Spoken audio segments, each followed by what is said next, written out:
Yep, it's working. Meeting's being live streamed. Got it. All right, we're live, right? We are live, you guys. Welcome, welcome, welcome. This is Comic Spot non-interview. Screw the interviews. Okay, awesome. Screw the interview. Yeah, this is chat, girl time, fun time, chop it up. Whatever happens, happens time. Got it. Shop talk, whatever. Yeah, today, Lindsay Glazer's here, you guys. You know, the one thing I have to say about her is, where hasn't she performed? She's going to be opening for Dimitri Martin at the Wayne at the Encore Theater, 8 o'clock, doors at 7. Dimitri is amazing. Like, I've been watching Dimitri since I was little. He's a one-of-a-kind comic. He's got smart one-liners. He's also got fart jokes. You don't normally get fart jokes and smart one-liners and absurdist comedy all in the same person. He's a brilliant comic. He's been around forever. I've been watching him since I was little, which, you know, according to the wrinkles under my eyes, was quite a long time ago. And I am so honored to be opening for him tonight. It's such a big deal. Congratulations, break a leg. And you're going to be headlining at Wise Guys. I am. I'm headlining Wise Guys August 12th and 13th. This is my own promotion, not Wise Guys. I always give the military a special discount, or we buy your first drink, or give you free merch, whatever Linda posts in her group. That's my actual sell. You get me, not my agent, not my manager. I am very, very pro-military. I even have jokes written into my act about the military because I love you guys so much. People are surprised I'm pro-military, but I grew up in the Midwest, and you know, I spent a lot of time in Israel too. I'm not Israeli, but I am Jewish. And, you know, I always thought that it would have been a good thing in America to have everyone be in the army, so you understood what it really was. Like, I know Linda was a vet. I am definitely like pro helping vets. I do not think we do enough. I mean, we basically recruit all the young people. I'm not trying to make this political at all in any way, but I am very pro-military and pro-vet, and I want to make sure you have a good time, because you more than anyone deserves to laugh, and you understand what freedom is, and I appreciate that, because I would be terrible in the army. I can't have anyone bossing me around, except my 7-year-old. You'd be a great drill sergeant. I would be a good drill sergeant. What's your major malfunction? What's that movie? So Straight Metal Jacket. Well, let's talk a little bit about your rise to fame, since we're going to just throw topics out there. You have been hitting all of the places across the country. I basically live everywhere but locally. Yeah, it's hard. Even Jesus had that problem. He did. He worked everywhere but locally. That's hilarious, actually. So you should put that in your set. Nobody wants to hear me talk about religion. They assume I'm racist and, you know, homophobic because of my age. So I don't even want to bring, I really don't even want to bring up my own. Huh? You look like your name could be Karen. No, I look like I've had life handed to me on a silver platter. Yeah, we know that's not true. It's just the haircut. Yes. And then when you get to talk to me, you're like, she's a psych case. Yep. So you've been going to all these places across the country. You're a road comic. How's it been getting respect from other places? Like, you don't mess around. You don't come into a club and just shoot the breeze. You're all about business. And I so respect you. I want you to know that. I really appreciate that. You know, it really depends on where you are. I say I get a lot of respect from like audiences sees me. I'm not, you know, other comics, I get along with them, but I'm not the easy. Look, I have autism. The vaccine didn't cause it. I had it before. I'm not the easiest person to get along with, because I'm not great at like reading social cues, which is interesting because it's a lot of where the funny comes from, but it also like makes it difficult. I often get responses back from bookers or whatever who think my email was rude. And when that happens, by the way, I send it to a friend. I go, what I do? And they'll either tell me or they won't. I don't know if you know who Dean Napolitano is or Mia Jackson, but they're both my friends.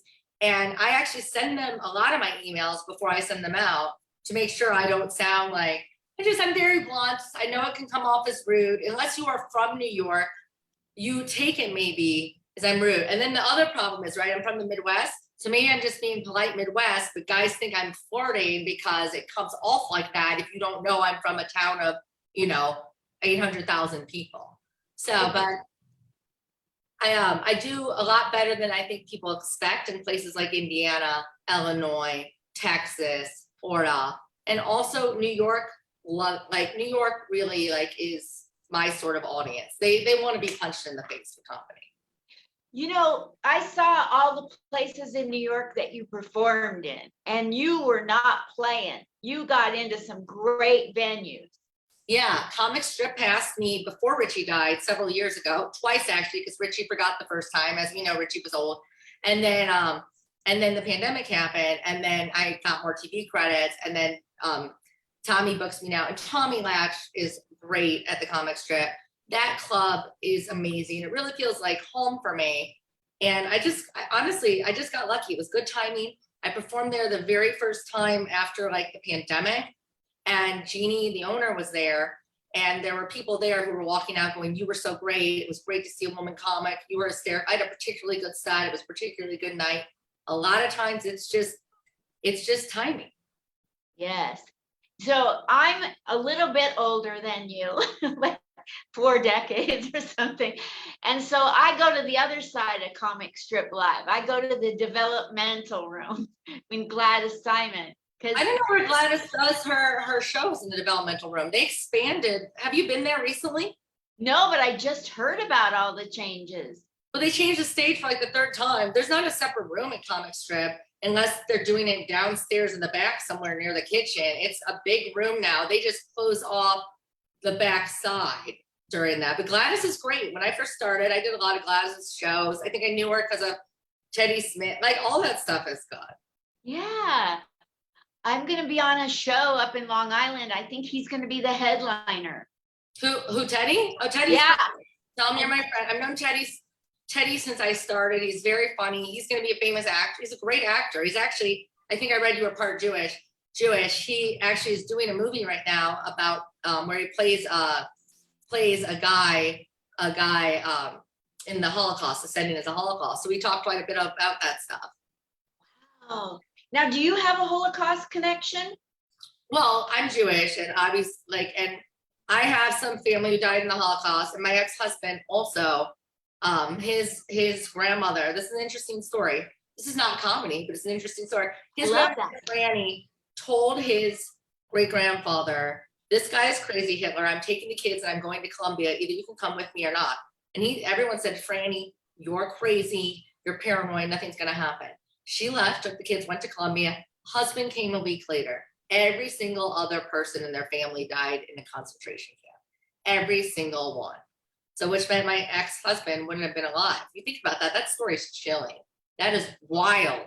And when there are actually studies about this where women's instinct about the Holocaust was much more on than men. Men were like, "Oh, he's a joke." Kind of like what you see happen, here too with forget Republican or Democrat, but people encouraging sort of that white power stuff to come out.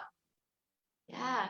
So my parents survived the Holocaust. My dad was in 7 camps.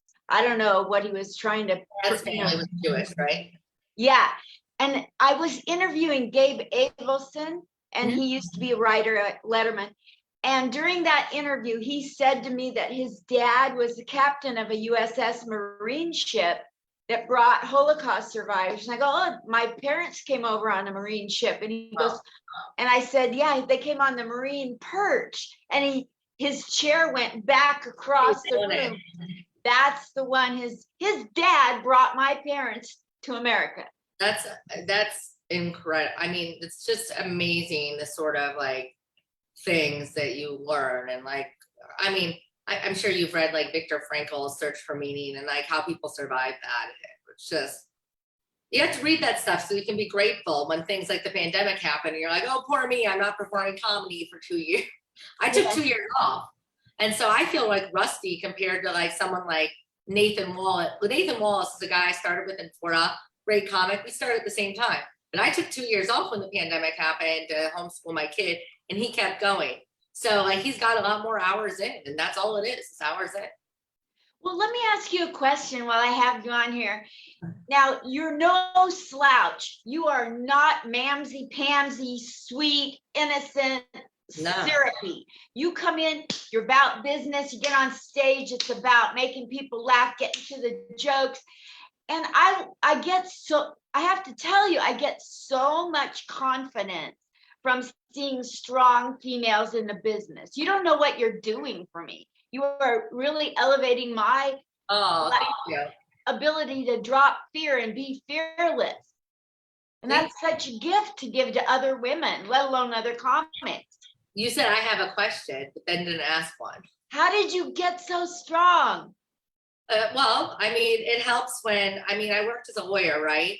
At some point, I'd have to fight for life in prison instead of the death penalty, which means that comedy, not getting laughs, doesn't look, you know, I don't have the same sort of like rejection sort of thing that other people do. Like to me, you reject me, that just makes me like work harder. It's not always true because, you know, we have the rejection sensitivity set from ADD, but I'm used to like fighting uphill just for all sorts of reasons. I'm from a small town. Females weren't supposed to, you know, all that sort of thing. And then I started in criminal defense, and I had good mentors. I think we talked about how I've known DC Benny for a very long time. I just met him randomly in Miami a long time ago without knowing who he was. We were at Taurus, which is a horrible bar, booked open mic where people go to work stuff out, but everything loud, games are on, people are throwing beer bottles at your head, there's a knife fight in the back, there's cockfighting on the street, stuff like that. And I met DC Benny because he was waiting for like an Uber or taxi at Coconut Grove in Florida. That's not like New York. There is no like taxi there. And so I offered him a ride home. I had no idea who he was. It was about a half hour away. He had like started doing real estate. And I'll never forget this. I go, oh, so I guess comedy didn't work out for you. To the most, like one of the most famous comics in the industry. DC, to his credit, never said a word, kept in touch with me, let me use his name as a referral way before he should have, because he's a nice guy. And honestly, he has helped me like so much. Like if I need any sort of, like, let's say, I don't know, I submitted like a sitcom to JFL Pro, and I needed someone to read it before. He's who I would go to, because he's been around forever. He doesn't pull any punches. He's nice, but he tells the like truth. Like he's not gonna blow smoke up my ass for no reason. Like he would tell me, you know, Glazer, you need a C story, or that joke's stupid, or whatever. Get over yourself. You know, this club didn't fail you. You failed you. Like he's very. I think he's from DC originally, and he's just like who I go to like when every month I want to quit comedy. Absolutely. Yeah, I had him helping me, and he was explaining to me how to do storytelling. Oh yeah, he's great at that. I was going to take his class, but it didn't work out on like the beats of storytelling, but he's excellent at, like, he has articles on his website about telling you the different beats when you're trying to tell a story versus like writing a joke. Oh, wow. He's, by the way, I never take comedy classes or anything like that because most people can't teach comedy. But if it would have worked out the timing, I definitely would have taken a storytelling class from DC. I mean, he's incredible. I mean, if I want to write a story myself, like I'm writing one now about winning the lottery when I was 5, and I listened to DC's album to help me like hear the beats the way he's telling stories. He's great at it. Moshe Kasher is also great at it. Oh, wow. I'll have to go check him out. Yeah, I met DC Benny, like I told you, on the streets of New York. Just he saw me out in the cold barking, and he just wanted to get to know me. And I will never forget DC Benny as long as I live. Who cares about the nicest guy in the industry? He really is. Yeah. Well, so you got this show coming up, and I really want to promote the show. I want it to sell out. I've been putting it all over these veteran groups and veteran places, and you know, anywhere there's anything veteran. So how are the ticket sales? Is it getting near sold out?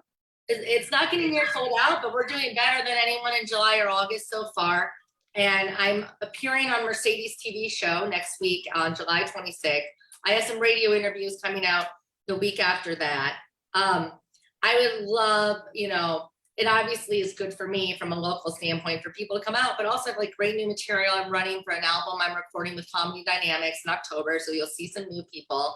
I have Ron Coleman hosting one night, Jill Carlson another, and my friend Nat Baymel, who has 2 albums out. This never happens. He's doing this as a favor for me. He is featuring for me for both those shows, and he has 2 albums out, a bunch of credits, and he's phenomenal, a great comic. They're going to be really strong shows. And I have Brian Shenanigans doing a guest spot on Friday also, and he owns, as you know, Brewster's Ice Cream. And we're, I try and give like local people a spot who I think are funny, and Brian's funny, but also I see him a lot because we go to the ice cream place all the time. My daughter loves that ice cream. He always gives me like tons and tons. I'm like, Brian, I'm gonna gain 20 pounds if you don't stop giving me ice cream. And 10K. But he's also, I really like him as a person. He's a good comic. He's new, but he asks like for feedback. I don't see any arrogance from him. He's constantly helping people, and I like to give those sort of people a chance. And plus, people ask me how I choose my lineups. Well, are you going to watch my set and shut up and not talk to the comic? Are you going to help me promote? Are you going to, make my life easier and not harder? Like I don't, my goal is to sell out to audience members and not have comics in the back who don't have, not because I don't like comics, but I want to build my own local audience in Las Vegas, so I don't have to get on a plane as often. Yes, absolutely. I do have a room that I'm starting to do soon, and hopefully that will be up and running. Oh, and it's great. Like a workout room off the strip for like comics. Oh, that'll be great because there won't be funny stuff happening there. You run a tight ship. I mean, I try to. I really do. I never saw a better host at an open mic ever, anywhere in 8 years. Never. It probably helps that I don't know anyone in the open mic scene, so I'm not playing favorites. I only know who you're strong. That helps. And it helps that like I'm not sitting in the back talking. But if you were going to be in New York, one of the best hosts I have seen who you should interview, her name is Ashley Austin Morris, maybe. Let me double check. Okay. He is the best host I have seen other than me. Like, Ashley Austin Morris. I saw her do it at, I think we were at Stand Up New York or New York Comedy Club. I can't remember which. I went to one of Mia's shows and Ashley was hosting. She was phenomenal. The best host I have ever seen do any, like I normally, when I book a show, it's so hard for me to get a good host. Hosting is a different skill than just doing comedy. Ashley's amazing. Go watch her. Like I learned stuff from her that I was like, oh, that's a great thing, I'll go great. Check her out. I will. And you can tell she loves hosting. Yeah, I love hosting. I love learning, and there's so much to learn about hosting. Yeah, so that's awesome. So I'm glad that you're sharing it with everyone and that you have people coming out. The vets are great. Share with anyone you need. I have more flyers now. We're going to start doing like more media next week and we'll see how it's going. I think you were asking about ticket sales. I'm like, I think that they said that I've sold more tickets in July and August than anyone except for probably Mark Maron. I'm sure I didn't sell more tickets than Mark Maron. And rightfully so, Mark Maron is amazing. Yes. I bought a ticket and then I couldn't find the ticket, so I bought another ticket. So now I have 2 tickets for the early and then late show. So I'm going twice tonight. I might swing over afterwards, depending on what happens with the theater. But I mean, I'm obviously going to watch Dimitri after my show because he's amazing. Yeah. Oh my gosh. Well, break a leg with Dimitri. Oh my gosh. I'm so excited. That's so great. Too. I'm excited. So thanks, Linda. And I'll tomorrow I am flying to Santa Barbara, but then I will sign on at 12 and we'll talk then. We'll talk some more tomorrow and people get a chance to see you every day. All right. Bye. Bye.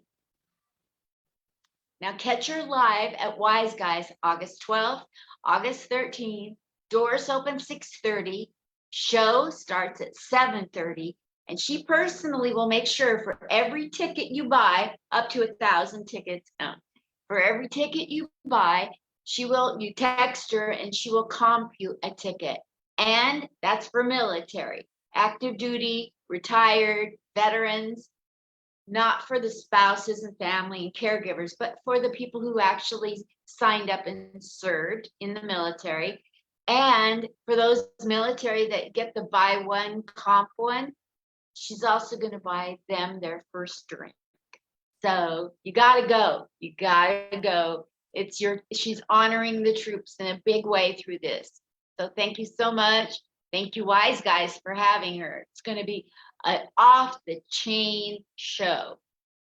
See you later. See you tomorrow with more from Lindsay Glazer and Linda chopping it up.